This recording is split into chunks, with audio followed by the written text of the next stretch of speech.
How to make a slave.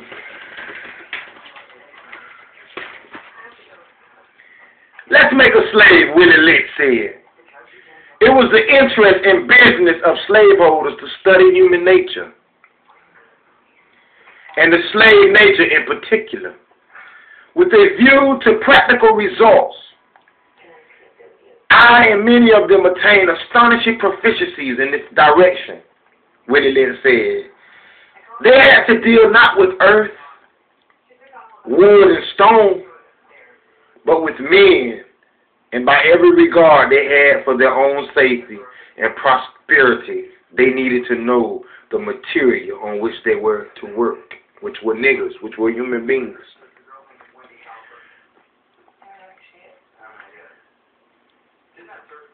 Conscious of the injustice, they knew what they was doing was wrong.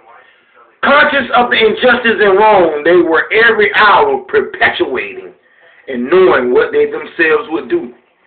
The white man. Were they the victims of such wrongs?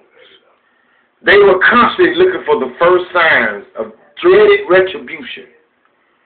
They watched, therefore, with skill and practiced eyes. Sad. And learned to read with great accuracy the state of mind and the heart of the slave. Through his sable face, unusual sobriety, apparent abstractions, subtleness, and indifference indeed, any move out of common was offered ground for suspicion and inquiry. Let us make a slave, Willie Lynch said. What do we need? First, all we need is a black nigger man, a pregnant nigger woman, and her baby nigger boy. Second, we will use the same basic principle that we use in breaking a horse, combined with some more sustaining factors. What we do with the horse is that we break them from one form of life to another, that is, we reduce them from their natural state and nature. Whereas nature provides them with the natural capacity.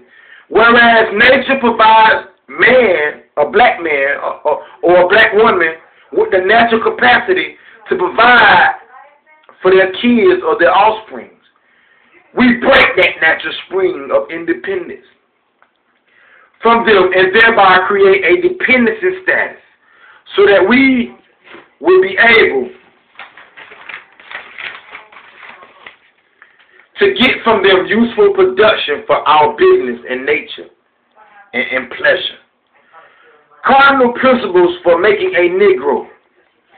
For fear that our future generations may not understand the principles of breaking both the beasts together, the nigger and the horse, we understand that short-range planning and economic results in periodic economic chaos.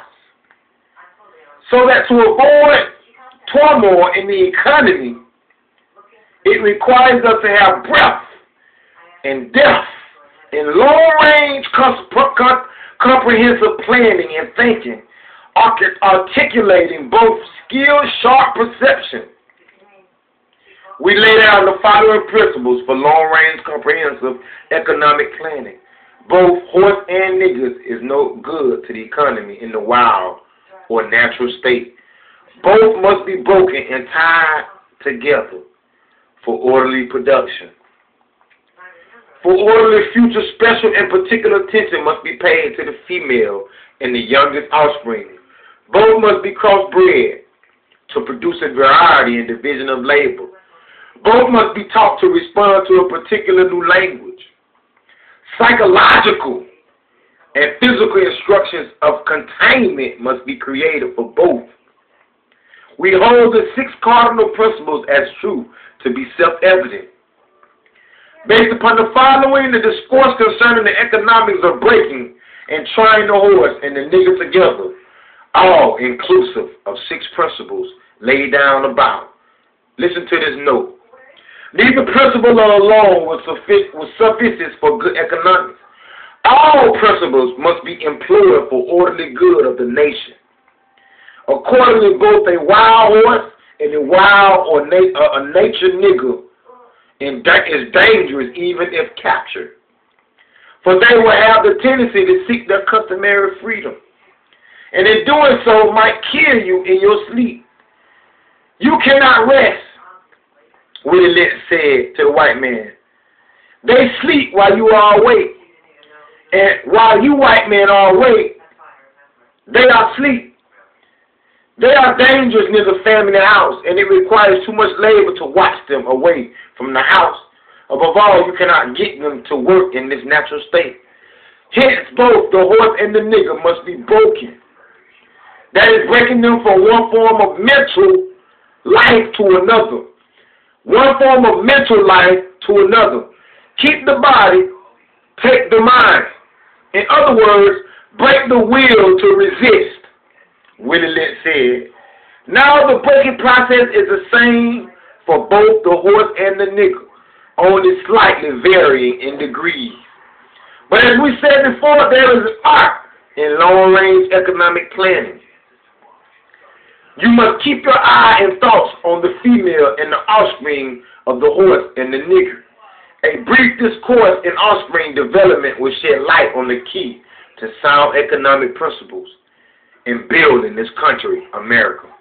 Pay little attention to the generations of original breaking, but concentrate on the future generations, the offspring, the little child, who the mother must raise.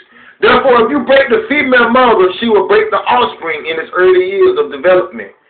And when the offspring is old enough to work, she will deliver it up to the white man. For her normal female protective tendencies will have been lost in the original breaking process, and fear that her baby will be killed. For example, take the case of the wild stud horse, a female horse, an already infant horse, and compare the breaking process with two captured nigger males in their natural state. A pregnant nigger woman with her infant offspring. Take the stud horse, break him for limited containment. Completely break the female horse until she becomes very gentle, whereas you or anybody can ride her in her comfort. Breed the mare and the stud until you have the desired little child. Then you can turn the stud to freedom until you need him again. Train the female horse whereby she will eat out of your hand, white man, and she will in turn train the infant horse to eat out of your hand also. When it comes to breaking the uncivilized nigger, use the same process, Willie Lynch said, but vary the degree. Set up the pressure so as to do a complete reversal of the mind. Take the meanest and the most restless nigger, strip him of his clothes in front of the remaining male nigger, the female and the nigger infant. Throw tar and feathers on him. Tie each leg to a different horse and each arm to a different horse. Face into opposite directions. Set him on fire and beat both the horse to pull him apart in front of the remaining niggers. The next step is to take a bullwhip and beat the remaining nigger male to the point of death in front of the female and the infant. Don't kill him, but put the fear of God in him, for he can be useful for future breeding. Now I'm going to stop right there. That's part 2 of the Willie Lynch letter. But I'm going to finish reading the rest to you another time. But I want you to just think about what I'm telling you, because I want you to understand, for someone to be tied to a horse and to be burned and to be ripped apart in front of his child and his wife, do you know that does something to a person psychologically? Don't you know that puts fear inside of a person? But you hear what he said right here. He says, then you beat the remaining niggers, but don't kill him, but put the fear of God in him, for he can be useful for the future breeding. See, one thing about me and one thing about the black man, we should fear only one man, and that is God. The Bible says that the fear of the Lord is the beginning of knowledge, and to depart from evil is understanding. We are supposed to fear God. Perfect love casts out all fear. But I'm going to leave you with this. I love you. Remember, that knowledge is power. The best place to hide something from a black man is in a book.